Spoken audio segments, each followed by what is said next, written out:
Salut à toi, j'ai décidé de repartager quelques épisodes qui ont marqué la saison 1.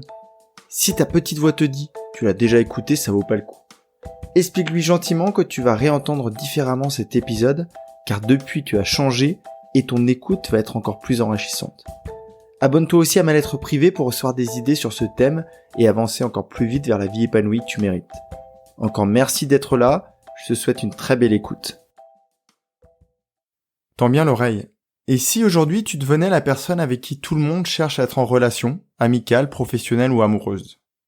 Dans le dernier épisode, je te parlais des relations toxiques, de comment t'en libérer afin qu'elles ne te vident plus ton énergie. Aujourd'hui, on reste dans le domaine du relationnel. Mais tu vas comprendre comment créer des relations riches et épanouissantes. Rien de magique, il te faudra une grande dose de pleine présence, l'utilisation de qualités relationnelles souvent sous-exploitées, et une bonne dose de compréhension de ce que nous attendons tous d'une relation. À la fin de cet épisode, tu sauras tout pour que tes relations, anciennes ou nouvelles, au travail, en amour ou en famille, soient de très grande qualité. Bienvenue à toi, tu es sur le podcast Dépasse-toi. Je suis Sylvain Viens et je partage avec toi tous les sujets qui m'ont permis et qui te permettront d'atteindre une vie riche, épanouie et pleine de sens. Si tu veux profiter de chaque épisode dès qu'il sort le mardi, je te conseille de t'abonner via ton lecteur de podcast. Et surtout, tu peux le partager aux personnes à qui tu tiens et qui pourraient aussi en bénéficier. Et pour aller encore plus loin avec moi, tu peux te rendre sur mon site sylvainviens.com et t'inscrire à la newsletter. Avant de commencer, je voulais remercier Stéphie Ose pour son commentaire intitulé « Belle découverte ». Merci Sylvain pour tes podcasts. Je t'ai découvert il y a peu de temps et trouve tes sujets très intéressants et faciles à comprendre. J'aime les exemples et les solutions que tu donnes.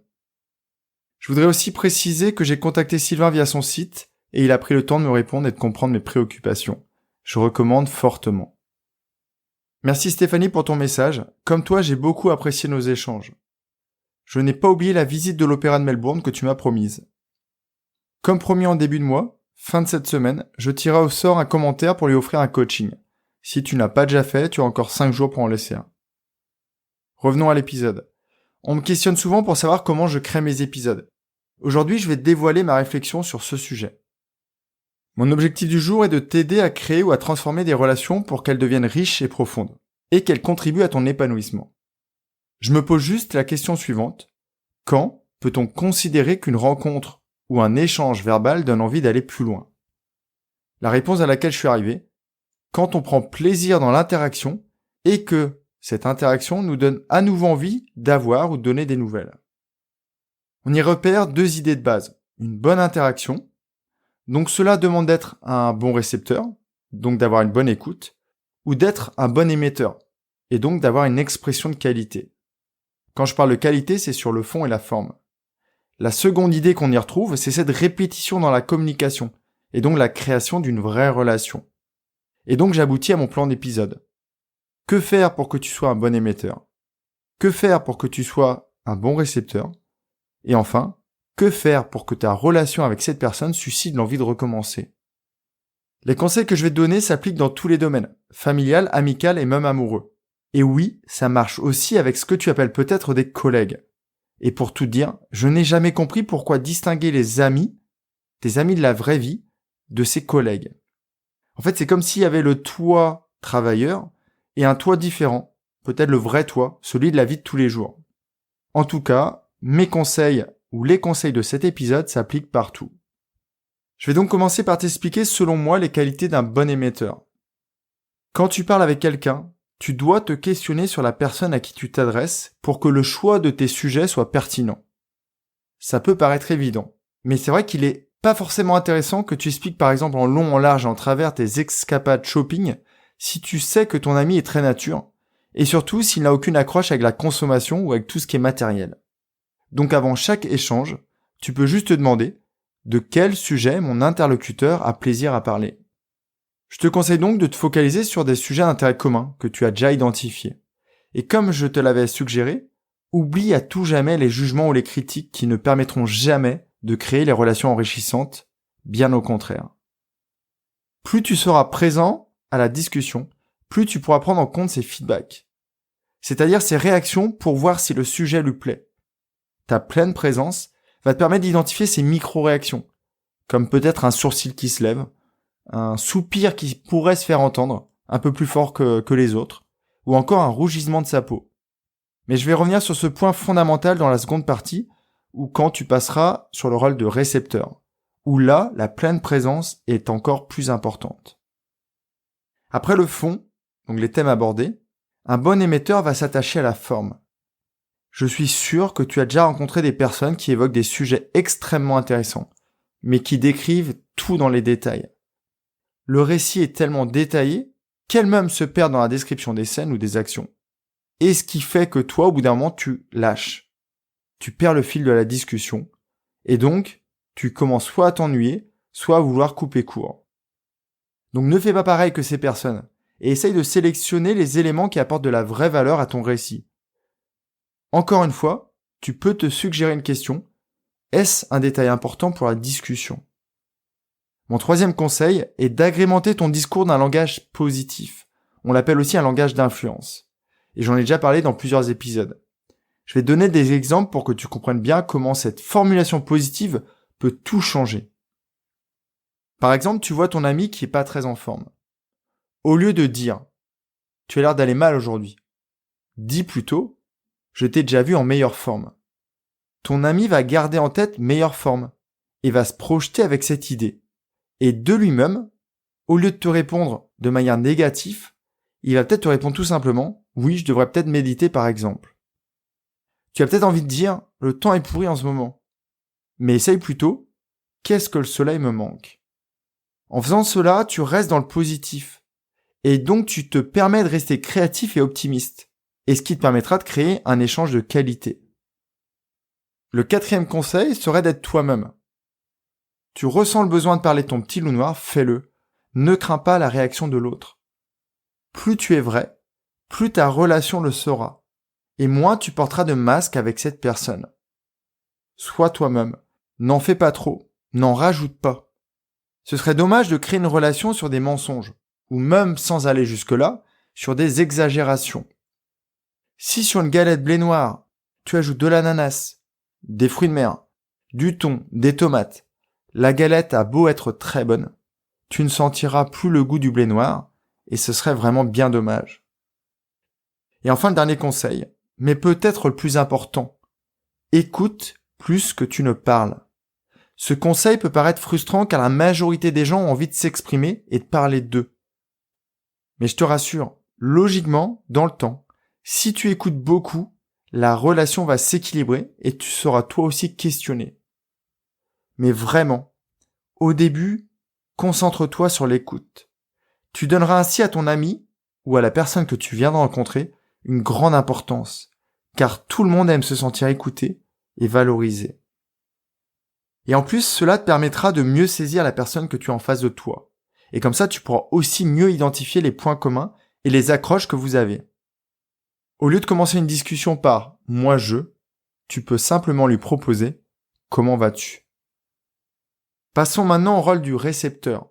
C'est celui ou celle qui reçoit les paroles et qui, comme je viens de te le dire, est la position que tu dois rechercher dans un premier temps. Le conseil fondamental, je crois que c'est le 6e, que j'ai à te donner, c'est d'être pleinement présent. On l'a déjà retrouvé dans la première partie. C'est-à-dire de te concentrer ou de concentrer toute ton attention sur les paroles de ton interlocuteur, afin de tout prendre, de ne rien laisser passer. Dans beaucoup de discussions, on assiste à une joute verbale. Moi je. Ah oui, moi aussi. Non mais moi plus que toi.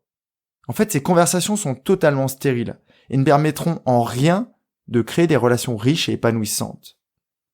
Au contraire, elles ne font que renforcer les égos. Comment tu peux faire ça ? Par exemple, en début de conversation, tu peux te dire « Je suis en train de parler avec » et tu vas ainsi orienter ta conscience vers la discussion et rien d'autre. Tu pourrais aussi imaginer être un journaliste qui aurait à écrire un article sur ton ami. Et là, il va te falloir garder l'essentiel de l'échange et ne rien louper.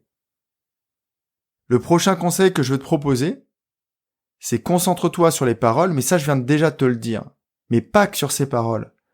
Focalise-toi aussi sur la manière dont elles sont exprimées. Tu vas ainsi développer ton empathie. Et derrière les mots, tu vas identifier les émotions, les craintes ou peut-être les joies de ton interlocuteur. Tu sais déjà que tout ne passe pas par le verbal, bien au contraire. Le non-verbal, ce qui correspond entre autres à la posture, au rythme de la voix ou encore à la tonalité de la voix, sont des éléments aussi importants. Si ton interlocuteur te parle de son petit loup noir et de comportements qui le dérangent, tu pourras ainsi réagir avec compassion. Et on arrive sur le 8e conseil. Ne projette pas ton expérience sur les paroles de ton ami. C'est important que tu ne lui voles pas la parole. Que tu restes dans la posture de celui ou de celle qui écoute. Donc essaye de ne pas ramener la discussion à toi. Par exemple, si ton ami te dit « Je m'en veux, je n'arrête pas de me mettre en colère avec mes enfants », l'erreur qui est souvent commise ici serait de répondre « Oui, moi aussi, quand Nicolas fait ça. » Ou encore pire, « Moi jamais, je suis toujours zen car j'aime mes enfants. » Un bon interlocuteur reste focalisé sur l'expérience de son ami et répond ici « Pourquoi ce comportement te met-il en colère ?» Je t'invite donc à poser des questions au lieu de t'approprier l'expérience de ton ami. Ton interlocuteur va se sentir écouté, valorisé et beaucoup mieux compris. Et surtout pas jugé. Et ce qui lui permettra de plus se dévoiler et de te montrer sa vraie identité. Donc, je t'invite à lui montrer un intérêt très sincère à tout ce qu'il dit. Et n'hésite pas à reformuler quand tu n'es pas certain d'avoir bien compris. Et bien sûr, je ne pense pas qu'il y ait à le préciser, mais laisse ton portable en mode avion. Car il n'y a rien de pire que de voir quelqu'un consulter son téléphone en pleine discussion. Mon prochain conseil concerne la synchronisation.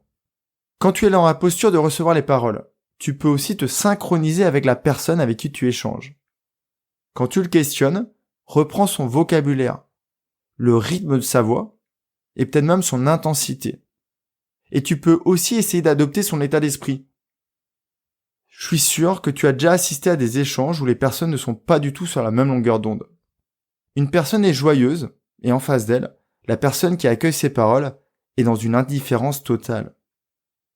Si ton ami te parle d'un succès, fais comme si c'est toi qui avais gagné ou qui avais réussi. Et tu verras que tu vas décupler sa joie et tu vas même la ressentir. Naturellement, quand les échanges sont bons, tu es enclin à recontacter ton ami ou la personne avec qui tu as échangé, parce que tu as pris du plaisir dans l'échange. Donc logiquement, tu veux qu'il se reproduise. Mais quelquefois, pour des problèmes d'estime ou des problèmes d'ego, certaines personnes n'osent pas recontacter, alors de peur de déranger, peut-être de peur de n'avoir pas suscité un intérêt chez l'autre. Comment tu peux faire pour éviter ça ? Je voulais juste te donner un dernier conseil. Il n'y a rien de plus simple que de faire part de ton plaisir à tes amis ou aux personnes que tu as rencontrées, avant et après l'échange. Tu peux envoyer par exemple un texto. J'ai hâte de te voir. J'ai hâte de t'entendre. Ou après coup, je suis très heureux de t'avoir rencontré. J'ai passé un super moment. Vivement le prochain. Ou un dernier. La journée a été trop courte. Encore merci. Et toutes ces petites remarques vont donner envie à ton interlocuteur ou à ton ami de reproduire la relation ou cet échange. J'espère que les conseils que je t'ai donnés vont te servir. Et tu vas peut-être dans un premier temps avoir l'impression de ne pas être toi-même en te questionnant pendant la conversation. Mais tu verras que c'est ce qui te permettra de profiter d'un échange de grande qualité. Et au contraire, d'y être pleinement présent. Si tu ne devais retenir que 4 conseils, voici d'après moi les principaux. Sois pleinement présent à l'échange. Concentre-toi sur le besoin de ton interlocuteur. Fais ton maximum pour qu'il se sente valorisé, aimé. N'hésite pas à être très sincère dans toutes les relations que tu as et à retirer ton masque. Mets-toi sur la même longueur d'onde. Synchronise-toi avec lui. L'échange n'en sera que plus riche. Et enfin, sois transparent sur ce que tu as ressenti pendant l'échange. J'espère que tu auras encore fait un pas sur le chemin d'une vie riche, épanouie et pleine de relations profondes et enrichissantes. Jeudi, je te parlerai d'une méthode incroyable pour améliorer ta communication avec les personnes à qui tu tiens et qui te permettra, j'en suis convaincu, d'éviter de nombreux malentendus. Je te souhaite une très très belle journée, prends bien soin de toi et à très très vite. Bye bye. Si cet épisode t'a appris quelque chose, n'hésite pas à en parler autour de toi. Dis-toi qu'à chaque fois que tu m'aides à le diffuser, tu fais tous les jours un peu plus pour aider tes proches et influencer positivement les gens qui nous entourent. Je te remercie très sincèrement pour ton écoute et je te souhaite vraiment le plus beau pour la suite.